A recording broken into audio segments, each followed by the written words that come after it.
Assalomu alaykum Aliya Sultan. Haqliq taom pishiriq salonidagi barliq xonimlar, bugun sizlarga o'rgatmoqchi bo'lganim barangi qalamchi qo'rimsi ya xonimlar. Buning uchun ketilgan materiallar bekmi cho'ng emas, kichik emas, 2 dona barangini qirg'ichdan o'tkazib, mushu shaklda uzun qalamchi qilib oldim.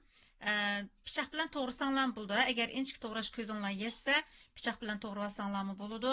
Undan boshqa ketilgan materiallar g'o'l piyozda muvofiq miqdorda, ya'ni so'ng piyoza. Uningdagi qizil qaqmishdan azroq, samsoqdan 3-4 tish, yeşil piyozdan azroq, buni faqat bezak uchun ishlatamiz xonimlar.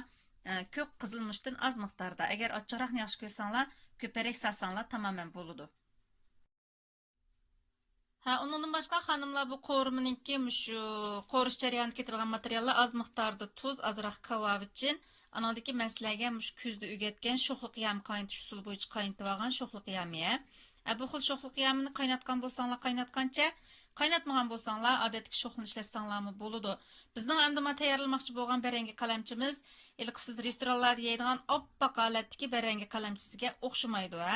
Agar shu xil oppoq holatni chiqarmay desangiz, sho'xliq yamini qo'shmang. Agar sal o'zimizning milliy aloyligi mos keladiganroqni qiladim desanglar, sho'xliq yamini qo'shib yetsanglar bo'ladi. Oldi bilan qiladigan mashg'ulotimiz ko'rg'u suv quyib, muvofiq miqdorda qaynab chiqqandan azroq tuz tashlab etib, barangini bir qaynatib, süzib elib muzdek suvda chayqaymiz.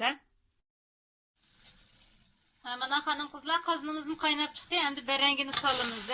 Barangini silib, buningga az miqdorda bir bol qo'shib atrofida tuz silib etdim. Endi buning qaynashini kutamiz. Qaynab chiqqan qozon bo'lgandan keyin bu bek oson qaynaydi xonimlar. Buni obdan bir ilashtirib etib, bir qaynab chiqqandan keyin buni bek qaynatib etsak, ezlik sürücümü qo'rish jarayoni. Birli qaynatiblam, cho'yli bilan süzib, elib, muzdek suvda chayqab, suyini pok saqitib qo'yib qo'yamiz. Shu holatni ko'raylik.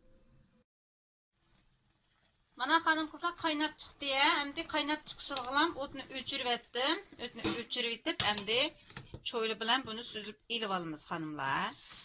Suyini pok saqitib, buningki andan keyin shu muzdek suvda chayqab elib olsak bo'ldi.